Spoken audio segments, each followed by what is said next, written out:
More than 50 billion tons of sand are wasted every year in the world, making it the second most used resource after water. Sand is an unregulated material widely used in literally every building project on Earth. With the amount of sand that humanity uses in a year, a wall 88 feet wide and high can be built around the Earth.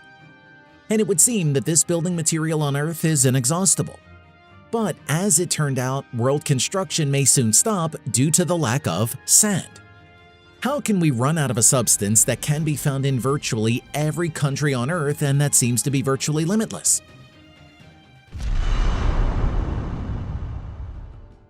The main driver behind the global sand crisis is the unprecedented growth of cities. The number of people living in urban areas has more than quadrupled since 1950. More than half of the world's people now live in cities according to the UN. And another 2.5 billion will move there in the next 3 decades, the equivalent of adding 8 New York-sized metropolitan areas each year. All this requires a staggering amount of sand. Every apartment building, skyscraper, office tower, and mall that is built anywhere is made of concrete, which is essentially just sand and gravel glued together with cement. Every square meter of asphalt road connecting these buildings is also made of sand, similar to every window in every one of those buildings. All this sand has to come from somewhere. And at once, deserts come to mind, the largest terrestrial biome on planet Earth with an area of 21 million square kilometers, excluding the polar deserts of Antarctica and the Arctic. Occupying about 14% of the land's surface, there is enough sand for everything. But not everything is so simple. Large and durable concrete buildings cannot be built using desert sand. Desert sand has a very smooth structure, while sea, river, and quarry sand, on the contrary, have a rougher, jagged surface as well as edges, which allows the sand to be more securely fixed in cement solutions and simply in compacted layers of base gravel stabilization because sand grains cling to each other. Only such sand is used in the construction of various buildings, bridges, and installations. Buying sand for someone who has a lot of it in the desert at first glance will seem strange, but this is a forced necessity. Saudi Arabia, for example, buys sand from abroad, and 95% of its territory is sandy deserts. In India, the amount of construction sand used annually has tripled since 2000 and continues to rise rapidly. The demand for certain types of construction sand is so great that Dubai, which is located on the edge of a vast desert, imports it from Australia. And China has used more cement in the past few years than the US has used in the entire 20th century. Just last year, the Chinese used enough construction sand to cover the entire state of New York per inch. In Germany, builders use 100 million tons of sand every year, and this figure could easily increase if the market improves. As a result, the global demand for sand has begun to deplete riverbeds and beaches. Agricultural land and forests are being destroyed to extract these precious gains. And in a growing number of countries, criminal gangs are joining the trade, creating an often deadly black market in sand. The competition has become so fierce that in many places, criminal gangs have taken up the trade, digging up megatons of sand to sell on the black market. According to human rights groups, in some parts of Latin America and Africa, children are forced to work as slaves in sand mines. Gangs operate here like all organized crime in the world. They bribe corrupt police and government officials. And when they deem it necessary, they attack and even kill those who stand in their way.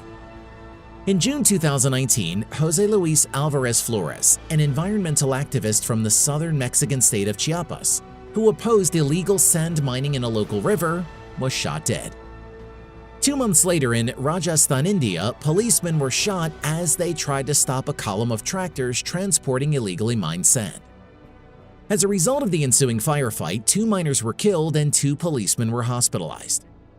Violence due to the sand trade has claimed the lives of people in Kenya, the Gambia, and Indonesia in recent years. Delhi Special Court jailed a boss of VV Minerals, the Indian sand mining giant, and former Environment Ministry director, for bribery. A mining baron who denied allegations of illegal sand mining was caught paying university tuition fees for the official's son in exchange for an environmental permit.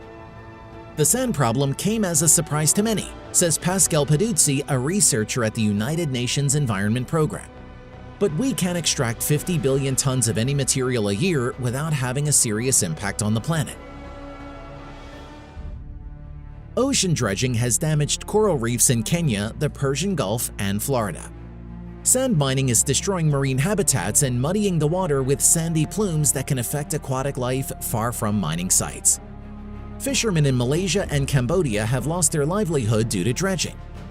In China, reclamation has destroyed coastal wetlands, destroyed fish and sandpipers' habitats, and increased water pollution. And then there is Singapore, the world leader in land reclamation.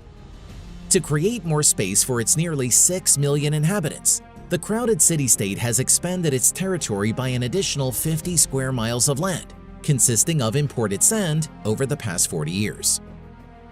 The collateral damage to the environment was so great that neighboring Indonesia, Malaysia, Vietnam, and Cambodia have restricted sand exports to Singapore. In total, according to a Dutch research group, since 1985, people have added 5,237 square miles of artificial land to the coast of the world, an area approximately equal to the territory of Jamaica.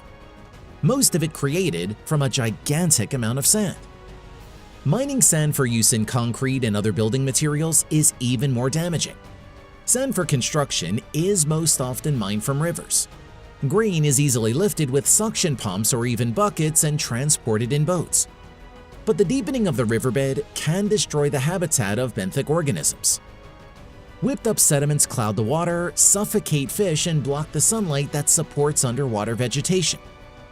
Let's look at just one river. The Mekong Delta in Vietnam is the source of half of the country's food and most of the rice that the rest of Southeast Asia consumes. 20 million people live in this area. River sand mining is contributing to the slow disappearance of the Mekong Delta. Every day, an area equivalent to 1.5 football fields goes under the waters of the sea, since people deprive the delta of its sand. To make matters worse, dredging on the Mekong and other waterways in Cambodia and Laos is causing riverbanks to collapse and fields and even houses to slide down. Farmers in Myanmar say the same thing happens along the Irrawaddy River. The removal of sand has changed the direction of the flow of water in the rivers of Sri Lanka, meaning that ocean water is directed inland and brings saltwater crocodiles with it. The sand world is not regulated, so when sand is extracted from sensitive areas, it damages biodiversity and poses additional environmental risks that can turn into physical threats. In an April 2022 report by the United Nations Environment Program, UNEP, scientists declared the existence of a sand crisis. Given our dependence, sand must be recognized as a strategic resource, and its extraction and use must be rethought, the document says. Meanwhile, urbanization in the world is growing rapidly. If urgent measures are not taken soon, construction may have to be stopped due to a lack of sand.